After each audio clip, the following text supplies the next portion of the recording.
samootsenka tushishni boshlaydi aslida.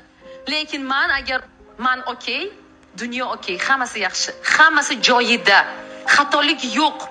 Man shu yerdaman, menda hammasi joyida, mana bu atrofdagi odamlarda ham joyida.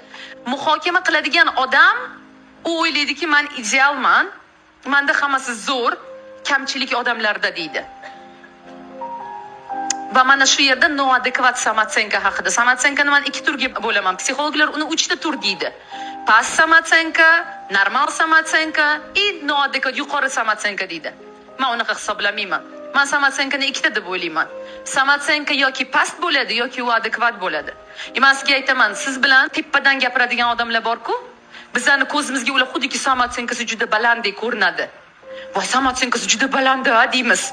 Tepadan gapiradi, anaqa buyruq beradi, o'zida tam yurganda boshqalarni ozgina izza qilib qo'yadi, o'zi bilmagan holatda kimnidir chertib o'tadi gap bilan. Uncha ko'ylagingiz bugun g'alati bo'pti, yo sochingizni kesdingizmi? Uncha yaxshi emas-ku deydigan. Mana bunaqa odamlar aslida samootsenkasi past odamlar. Bu samootsenka balandligini isboti emas, bu samootsenka noadekvat pastligidan.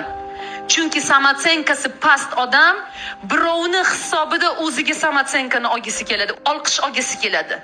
Birovni hisobida birovni kamsitgan holatda o'zini olqishlagisi keladi.